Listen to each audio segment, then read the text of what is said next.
authors and 5 narrators. Read for tonight. It is Sharing His Command by A.E. LeMercier. What a A.E., why surprise! don't you tell us about Sharing His Command? Well, Sharing His Command is the third book of my Intricate Ties series, which Tyler is my primary narrator on. This one is going to come out in audio, hopefully before the end of the month, depending on how long it takes ACX to give us the green flag. But we were really, really excited to bring on some ladies to support Tyler. This is an romance. It follows the story of Miles and Darren, my recovering alcoholic, and his professional in the lifestyle, now his boyfriend in book 3. Spoilers. Oh, there we go. There they I are, changed the beautiful entire faces. background to that, not just like hello. Okay, let me just fix. I mean, enjoy yourselves. Welcome in. These are the boys. I hope I'm just you gonna go enjoy fix what I just these I see uh, nothing pecs. wrong with this. as much as I love this like stare down that we're all having. Um, yeah. So yes, this is the third novella in my trilogy, and it basically starts out with this newly established couple starting to build a life together as they have moved from client and therapist, we'll say, special kind of therapist, to boyfriends.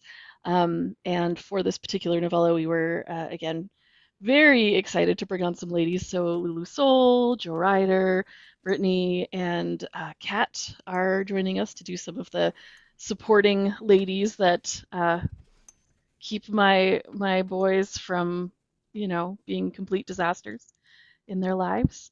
And you can find the books themselves on the Zon. Excitedly, the first novella, the first audiobook, Seeking His Command, just hit the All You Can Listen program on the Audible. So if you have not yet listened, it's a great way to hear Tyler be extremely sexy and purry and fall in love with himself over the course of about 5 hours. Yeah. Yeah. Oh, thanks, Mina. Or as I like to say as the narrator for both POVs, I get to go F myself. Yeah. Is there anything else you'd like to add to that? I Or mean, I, is it time to get to the reading? I think that's it. They're very high heat, very cozy, very hurt comfort. If you just want a spicy time that makes you feel real good, the world is a hard place. My books give you some place both warm and spicy to land. And Tyler makes it even warmer and spicier. I try. And I had to pull out a prop tonight Good as boy. a for those who have an idea, who know what's going on in sharing, you'll know why I wore this tonight. And if you don't know what's going on, just let that be a teaser for you. Give Yeah. you an idea of what might be happening in this third installment of the story. All right, ready? Go for I want to swing, grab your formal. Yes, I had to wear the formal collar. it. All right, so hi everybody. I'm Tyler Laux. I am the host of First Page Club live on Sunday nights, as well as audiobook narrator, the creative force behind Laux and Found Studios Productions, Laux and Found Productions, and all around indie supporter and advocate. And here to read to you tonight the first page of Sharing His Command. Hey, have you ever been out to paddles? I asked my new boyfriend over dinner at his place one evening. Darren leaned back in his chair and regarded me with obvious interest. Are you thinking you'd like to try playing in public, love? Heat curled in my core at the idea, even as my chest tightened with familiar anxiousness. I'm not sure about, like, full-out playtime, but I think I might like to see what it's like with you sometime. As your devoted partner, I mean, if you want to. Darren reached across the table to cover my hand with his own. His touch exuded more of the quiet confidence he wore so naturally when he dominated me. It still impressed me how easily Darren could slip from being casual one moment to being sensual and dominant the next. Unfailingly, it left my whole body flush with heat. It pleases me very much to help you experience new things, Miles. You know that. I can plan for us to go out together for playtime. Would you like to try it, Paddles? It's basically public, but there's no intimacy allowed. Or I can find a private event. There will be others engaging in intimate play, but it will feel more controlled and might be less overwhelming for your first time. Maybe a private event, I replied. It was an easy enough decision. Plus, Darren preferred them. It's been a while since I've been out with someone, Darren confirmed slowly, which made my stomach knot tighter. There will be people I know, and maybe from work. If I bring you, they'll assume I'm serious about you, as more than my sub. My breath caught in my throat as, with a rush of worry, would they think Darren had settled for some dumb jock that made up for his lack of self-esteem and mental fortitude with desperate attempt at brawn? My own insecurities flared bright and painful through the lens of their imagined assessment. Dare. He moved one hand to cut my jaw, warm and solid. I'm good with that. I'd like that. He ran his thumb across my lips, which tingled in its wake. If you're ready for people to know that you belong to me, inside and outside of play spaces. I really want it, I whispered, pressing into his touch. Every part of me wants it, if I'm worthy of it. Darren's expression softened, and he dipped his head to claim a slow, warm kiss. You are very worth it in my eyes, love. Will you trust that I believe it with everything that I am? For me. His tenderness sank into my bones. How could I even consider denying him? I do dare. Looking up at him through my eyelashes, I drew a deep breath, then lowered my voice, not trying to hide my desire for him. I would be proud for everyone to see that I belong to you entirely, sir. With a low, appreciative noise rumbled in the back of Darren's throat. He slid down to straddle my lap, fingers tightening in my hair as he claimed my mouth with his own. Pressed so close, I was suddenly surrounded by the soft, compelling spice of his aftershave. I was already thrumming with desire just from talking about everything with him, and I moaned as he pressed his hips to mine. Darren rubbed the pad of his thumb along my collarbone and into the hollow at the base of my throat. If we're going out to an event together, if you're going to be my sub for this, Miles, I don't want you to do it unless you're wearing my collar.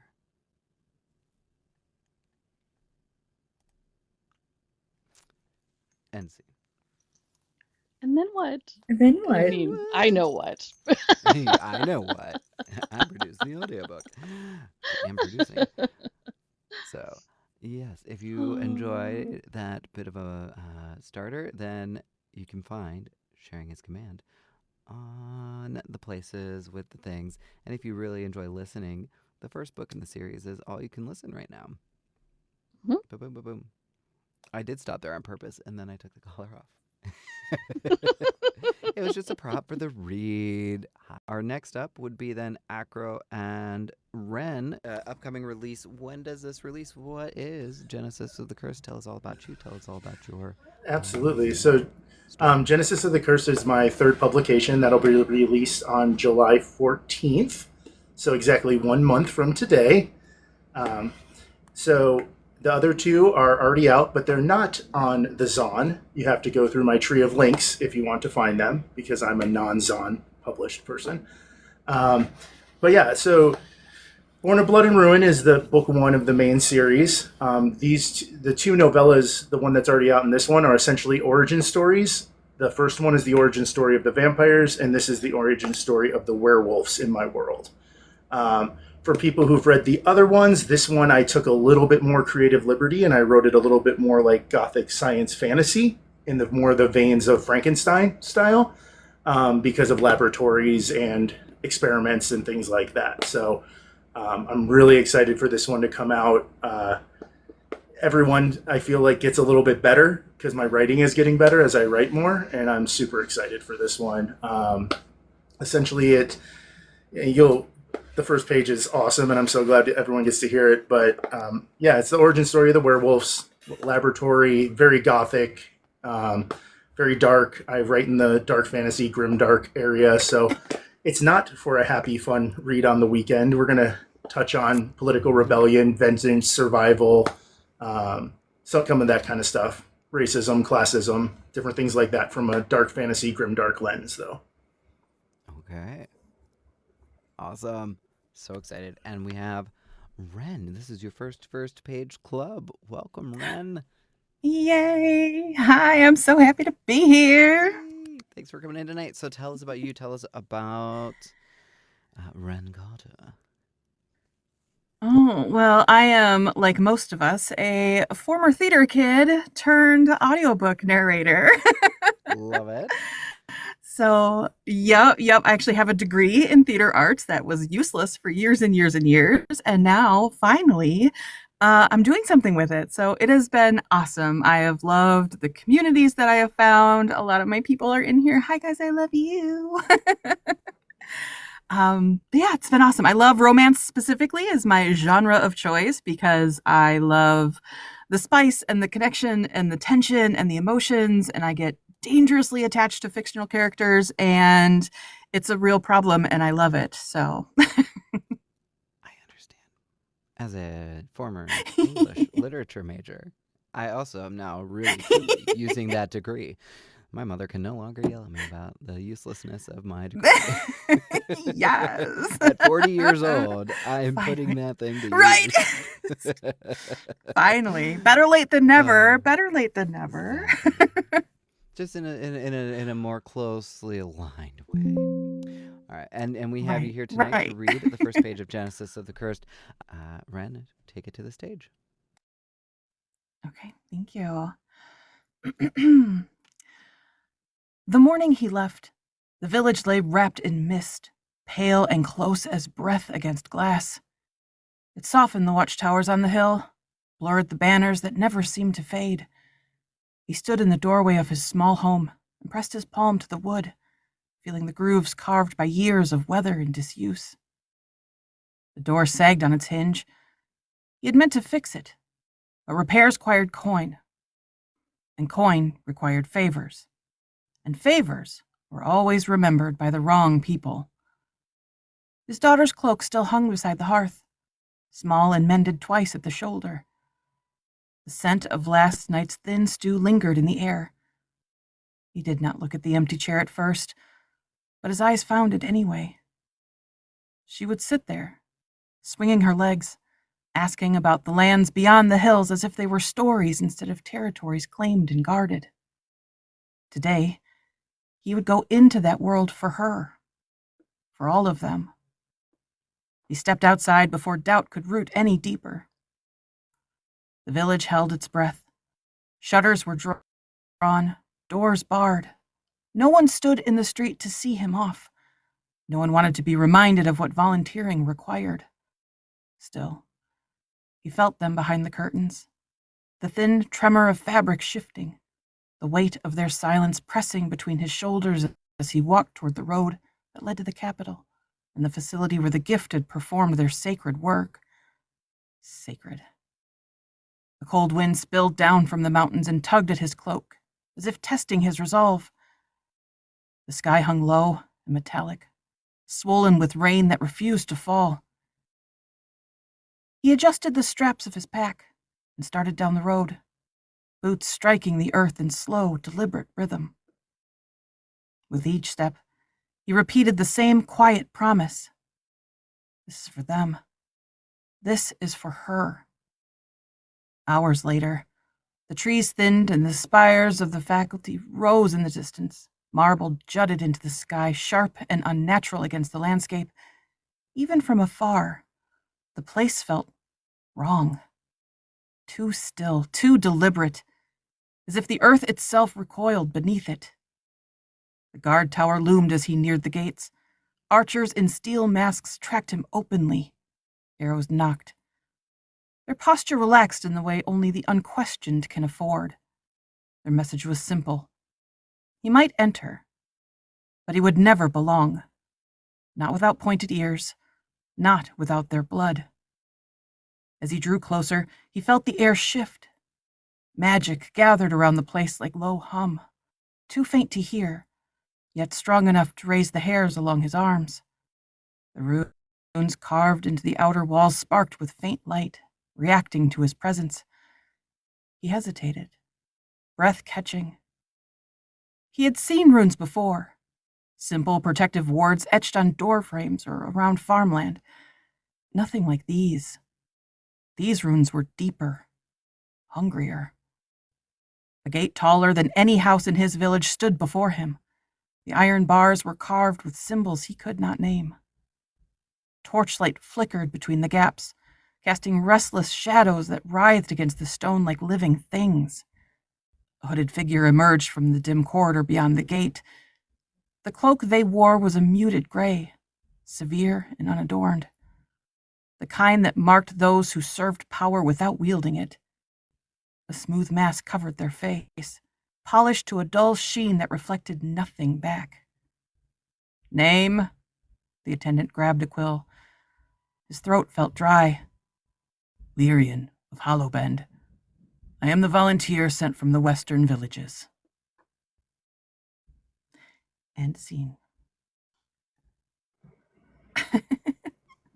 Like, right as I'm like, I'm so captivated, I'm so locked in, right, Mina? Like, Wren, That was amazing. you bring people right into that. And Afro, what an incredible first page to just like, you've world built in a way. It's just like, okay, so many questions. The only way to answer them. Wren, that was amazing. Thank you. Thank Can we start the you. second I page am club to the now? TBR. Jo Ryder's going to start the second page club. First chapter club. I love it. Jo, you just have to run those afterwards, right? That'll be the following evening. The whole book club. Whole book club. Oh, we'll just be here for 14 hours. Lock It's in. fine. This is a novella. It's only like 101 pages. We won't be here for that long. See, that's fine. That's fine. Yeah. I love it. Thank you so much for both of you coming out. Tell us about you. Tell us about your amazing series. And please think of me. So this is the fourth book in the Please Me series. It's coming out July 1st. The series follows a group of friends in Minnesota, some small town, some city. And this is actually the sister of the FMC from book one. So this is like the spicy younger sister who doesn't give a crap what people think. Love it. Love it. What else? So I see it's very artsy. Is this Yes. available now? Is this coming soon? July 1st, it will be available. July 1st. Normal places, the Zon, the rainforest, that kind of stuff. Okay. Yeah, on my author website, Zon. Yep. Okay. Buy direct when you can, if you can. Yes. Yes, then you get a signed copy. Yeah. Ooh, signed copies if you go there. So follow the breadcrumbs and go find Emma. Is there anything else you'd like to tell us about the overall series? So you said this is the fourth in the series, and I'm holding the first because Yes. I got to be there. And look at this. You guys want to know what a signed copy looks like? Oh. You're all jealous, I know. But yeah, so the series again follows the friends, and okay. Jo Ryder is going to be reading your first page. So, It's Jo me. Ryder, tell the world about you and take to the stage. My name is Jo, and I read words that other people write. Jo is behind the microphone for a reason. Jo is an incredibly talented narrator who you should all be following, and highly supportive of everyone in the community. So if you're not following Jo, you should remedy that now. Okay, Jo, is that better? Okay, thanks. That was gross. Well, thank you. I really appreciate that. I'm going to read now because that's what I like to do. Okay. So this is the first page of Please Think of Me.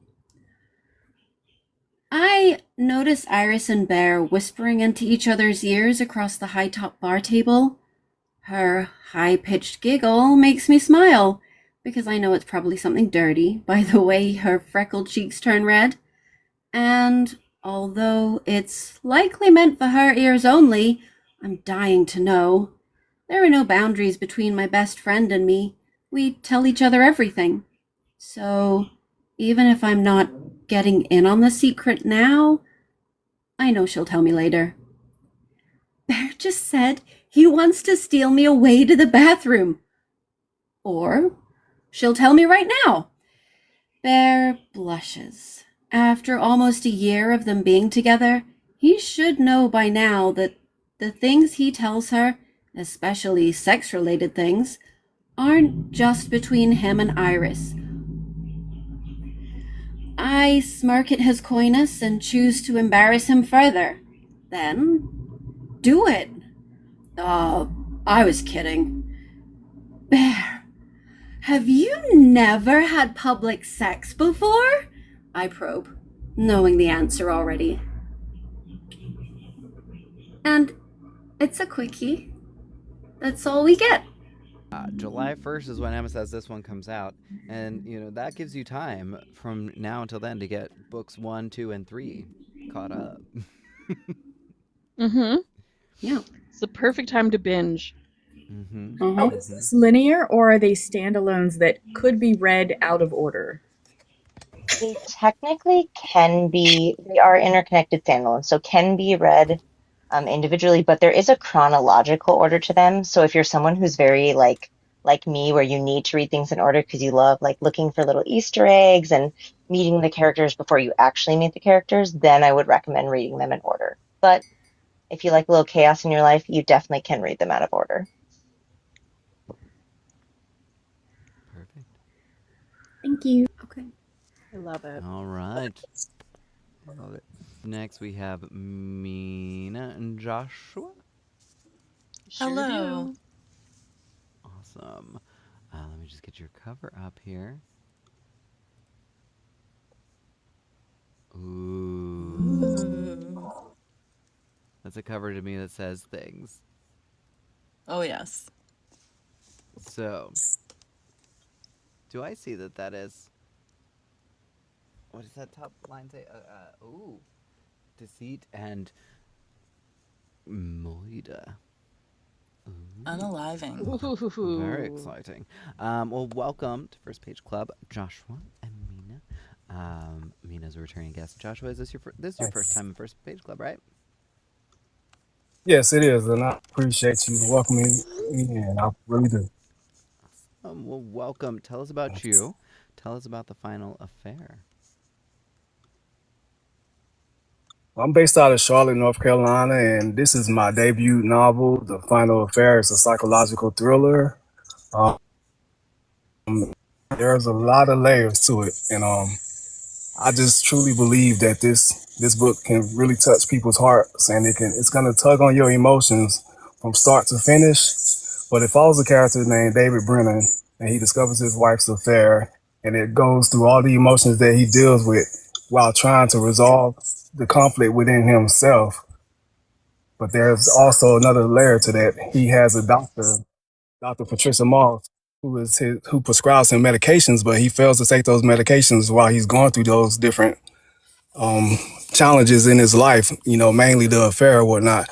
So the book takes you down the road of how he deals with this, and you're going to be shocked at certain things that occur in the book. Not to give away too many things, but it's available now on Amazon. It's available in ebook, paperback, and audio book by the extraordinary Mina Fairlow. She did a phenomenal job on this audio book, and I highly recommend whichever format you get, but I definitely recommend you get the audio book. Was this one of those whisper sync ones where you can do the full immersion experience? Ooh, I've never tried that. Or you get to whisper sync where you get to listen and read at the same time, read along with the narrator. Yeah, if the book is on KU and It Audible, is. yes, perfect. Then yeah, you can do that. How Read cool. along with Mina's voice. Ooh. It's really fun. I love It's the full immersion experience. Mm-hmm. All right, and thank you so much. Very excited to make sure, folks, that you're picking up Joshua here. Mina, welcome back to First Page Club. Thank you, Good to thank see you. my This dear. book was such a pleasure to narrate. It's so fun to see it out in the world now. I'm so excited to read this page for you. Before you all right. take to the stage, tell us about you, and folks, make sure to pick up Mina. Thank you, thank you. My name's Mina Fairlow. I'd like to say that I specialize in smart and salty narration. So I personally have such a soft spot for characters who are kind of spicy, in a personality type of way, like salty. Salt is a spice too, folks. Like, let me remind you, salt goes in your spice drawer as well. Yeah, just brilliant, kind of salty people, high drama, tension. I love all of that. And this book, Final Affair, really has all of that in spades. So, yeah, that's me. Ooh, I had to unmute to go, ooh. I love it. All right, to the stage with you, madam. Okay. All right. Prologue. October 18th, 2023, 6:47 a.m. Dr. Patricia Moss's phone rang at 6:47 on a Friday morning, pulling her from a dream she couldn't quite remember. She fumbled for it in the darkness of her bedroom, squinting at the screen. Unknown number. She almost didn't answer. Unknown numbers at 6:47 a.m. meant nothing good. Telemarketer, wrong number, or the kind of call that changed everything. But something made her press accept. Some instinct born from 15 years of psychiatric practice that taught you to answer when crisis called. Dr. Moss? A woman's voice, professional but strained. This is Detective Sarah Chen with the Atlanta Police Department. I apologize for calling so early, but I need to ask you about one of your patients. Patricia sat up, suddenly awake. Which patient? David Brennan. I understand you've been treating him for... A pause. Papers rustling. Bipolar disorder with psychotic features? The coffee maker in her kitchen was programmed to start at 7. Patricia wished desperately that it was 7, that she had caffeine, that this conversation was happening in a more reasonable hour when her brain functioned at full capacity. I can't discuss my patients without... Dr. Moss, I need to know if David Brennan is dangerous.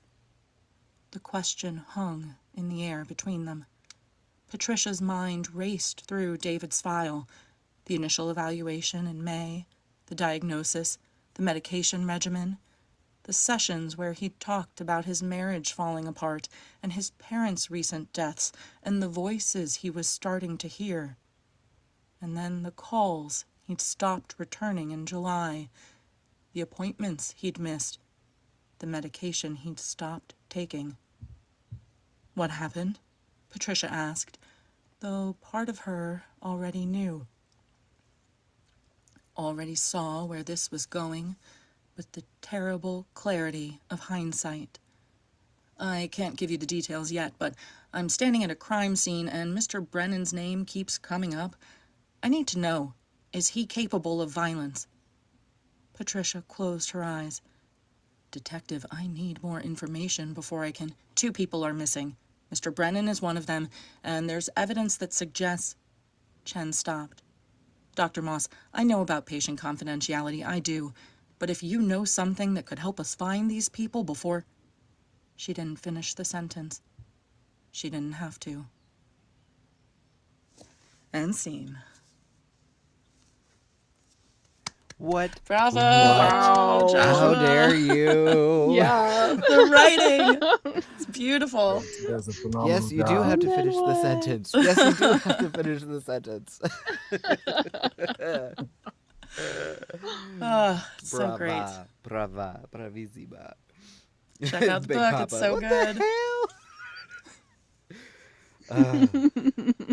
So, audiobook is out and about and available. The Final Affair by Joshua Sewell. Sewell or Soul? How do you pronounce? Yeah, they're right. It's Sewell. That's Sewell. correct. Okay. And Mina Fairlow.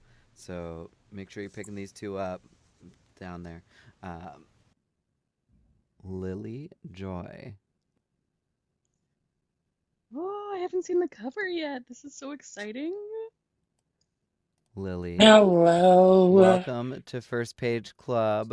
Not Welcome, only as Lily. a supporter, a weekly supporter, and someone who gave me an early support as a narrator from your own lives where you promote indies, but you yourself are writing from coast to Costa. Costa. From Coast to Costa. I love it. This is a cover that was made by the lovely Clausen. Yeah. Coast to Costa. This is a work in progress still? This is a work in progress. I am working on it. This has been my baby, my love child for a while. I actually put it down and then it was just a night that I had a friend who we both needed a distraction. And so I picked it up and I started reading what I had, and I was like, this is pretty good. And then, of course, the muse came back and she started talking to me. And I am now committed. This will be finished by the end of this summer. I'm about Awesome. 40% through, no, about 50% through with it. So, yeah, this is my idle thoughts. Because I'm one of those people who have random thoughts, doing random things, and think, well, what if? And so this is one of my random thoughts. I love that. I cannot wait to hear your opening page, and we have Luulu's Soul here Luulu. I love Luulu. to read your first page. Yes. Luulu, tell us about yourself, my darling co-host. I'm Luulu Soul. I've been narrating audiobooks since last November. And I saw that Lily submitted her first page, and I jumped on it very quickly because I'm super excited. I cannot wait to read more of the book. But for tonight, I'll start with page 1. Prologue. Sabrina. 3 days, 72 hours, 4,320 minutes. 259,200 seconds. That's how long it took for my whole life to be flipped upside down and come crashing down around me. To find out that the person I trusted more than life itself had been lying from the moment he opened his mouth to utter his first words to me. To realize the safety I thought I'd found was nothing more than a daydream created by a foolish little girl who had spent her whole life searching for acceptance in a world that deemed her unworthy from birth. God, I'm such an idiot. That idiocy is why I stand in front of God and a church full of people I don't know, pledging my life and freedom to a stranger. The logical side of my brain understands the reasoning behind this decision and knows it's what's best for everyone, but fuck! This is crazy. Several times throughout this whole ordeal, I've pinched myself because this can't be real. It has to be some fever dream I'm having after accidentally eating one of Mom's special treats she thinks I don't know she makes. But the purplish bruises forming on my inner arm assure me that this is real life. The funny thing is that if this were the beginning of a book I was reading, I'd be excited to get lost in the story. To watch the FMC, a female main character, and the MMC, male main character, fight with each other until the inevitable happily ever after. But this is not a book, and there's no promise of a happy ending. We're not enemies who will turn into lovers. Hell, I don't even know him well enough to consider him an enemy. Turning away from my soon-to-be husband, I search the sea of unknown faces for I don't even know what. A Hail Mary? A lifeline? Or just someone to stand up, call bullshit, and put an end to all of this. Or just... My eyes land on my mother, who from the outside looks like the picture of tranquility and peace. But I can see the concern hidden behind her calm expression. She spent the last 2 days listing every reason why this marriage is a terrible idea, and, judging by the nervous twisting of her hands, I know she's thinking the same thing I am. What the actual fuck is happening? And see. And then what? And then what? Oh my God, I love it We're gonna so have to find much. out. I love it so So much. proud of both of you. Lily, I'm so proud So of you. wonderful. Oh, Yay! I mean, That's so yay. exciting. So And yeah, and art now your reads, fans are beta waiting reads. for the next page.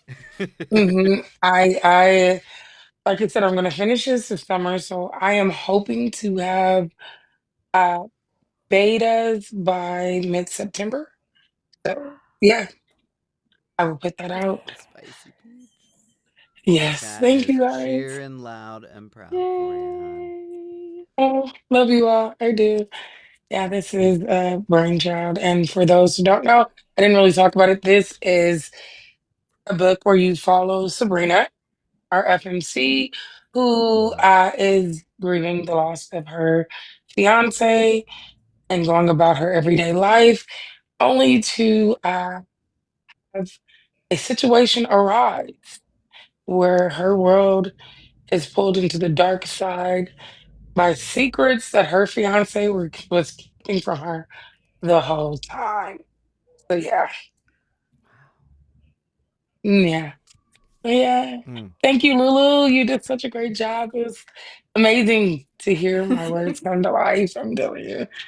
I will read for you anytime, any day, anywhere.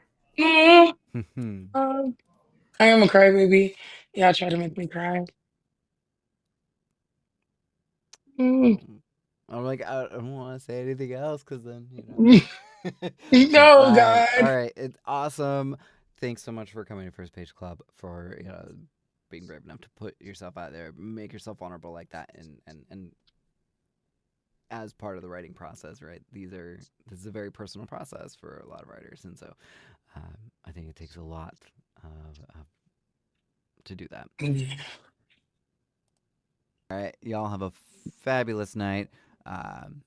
Stay creative. You too.